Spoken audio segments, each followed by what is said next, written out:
Mais longtemps avant Babylone, il y a 5 ou 6 000 ans, une autre civilisation remarquable a vu le jour dans ce qui est aujourd'hui l'Irak. Les Sumériens possédaient une culture exceptionnellement avancée. La liste de ce qu'ils ont créé ou inventé n'a rien à envier à nos sociétés modernes. Ils ont mis en place le premier système politique à 2 assemblées, le premier système scolaire, et l'on pourrait citer des tas d'autres choses. Il faut donc se demander où ont-ils pris toutes ces idées. Je pense qu'il faut se tourner vers les anciens Sumériens eux-mêmes et écouter attentivement ce qu'ils ont à nous dire et qu'ils ont répété à maintes reprises. À savoir que leur civilisation leur avait été enseignée par des êtres descendus sur terre depuis le ciel. Ils les appelaient Anunnaki.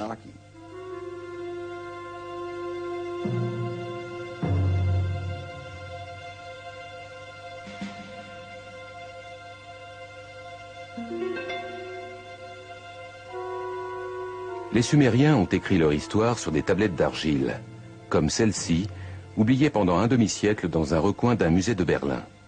Peu de personnes ont réussi à déchiffrer cette langue ancienne. Zecharia Sitchin est l'une d'entre elles. Les écrits et les éléments picturaux qu'ont laissés les Sumériens derrière eux, et qui datent de 6000 ans, parlent de gens venus d'une autre planète, appelée Nibiru, et de nombreuses descriptions montrent des personnages beaucoup plus grands, au moins du tiers, peut-être plus, que la moyenne des êtres humains, autrement dit des géants. Ce cylindre sauce sumérien, provenant d'un musée de Berlin, est étonnant à plus d'un titre. Il décrit notre système solaire avec le Soleil au centre et les planètes disposées autour. Une réalité que la science européenne ne découvrira qu'il y a environ 300 ans.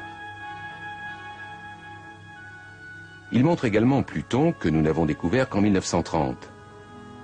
Mais il indique aussi une autre planète que les Sumériens nommaient Nibiru et de laquelle étaient venus d'après eux ces géants célestes qu'ils appelaient Anunnaki.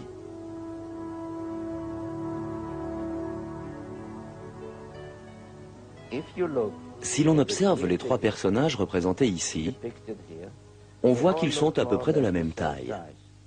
Mais si l'on garde à l'esprit le fait que cette divinité est représentée assise et que l'on extrapole sa taille à partir de la distance comprise entre son genou et sa hanche, on réalise qu'il doit mesurer environ 3 mètres, un géant. C'est l'un de ceux qui serait venu sur Terre depuis le ciel. Cherchant les signes d'une existence extraterrestre, les astronomes ont poussé leurs investigations de plus en plus loin dans l'univers. Mais peut-être auraient-ils pu se contenter de regarder plus près.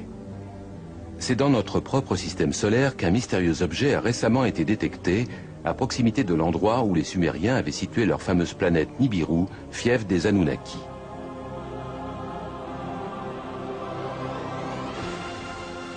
Les partisans de cette théorie y verront sans nul doute la confirmation de l'existence de ces géants venus d'un autre monde.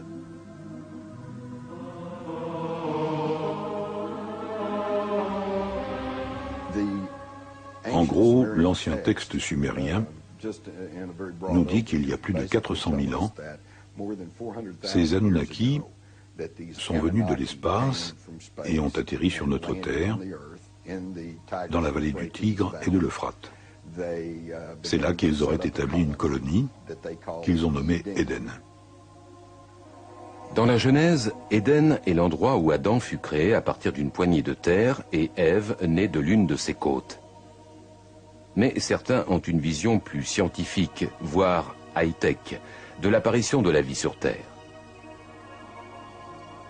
À un moment donné, ayant besoin d'ouvriers, de main-d'œuvre, les Anunnaki ont décidé de brûler les étapes, en faisant appel à ce que nous appellerions le génie génétique.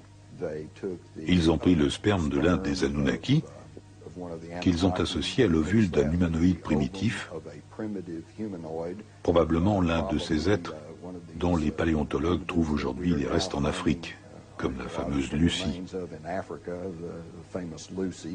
Et ils ont produit une espèce hybride qui allait devenir Cro-Magnon ou l'homme moderne.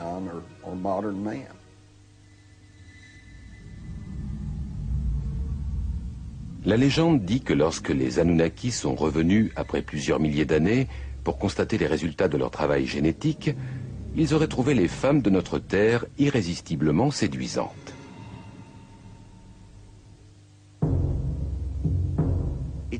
Tout cela est dans la Bible.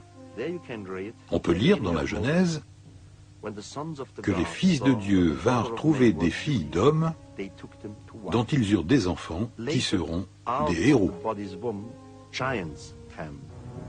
Ces titans se révéleront si destructeurs que les Anunnaki qui les avaient engendrés décideront de les tuer. Le livre apocryphe de Baruch précise même le nombre de géants qui auraient été supprimés. Le livre de Baruch précise: alors Dieu fit le déluge.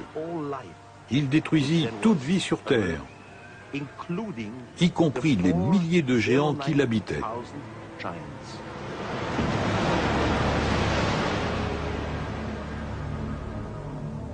D'après ce récit, quelques titans réussiront à survivre, mais leur règne sur Terre s'achève et les humains vont devenir l'espèce dominante. Les géants vont toutefois continuer à vivre dans la mémoire des hommes, telle une image étroitement associée à nos origines. Pour certains, il s'agit de bien plus que d'une simple réminiscence. Un certain nombre de personnes continuent à décrire des rencontres avec des êtres géants qui seraient descendus d'un engin étrange. D'après eux, nul doute que les Anunnaki, ces géants célestes, reviennent en force.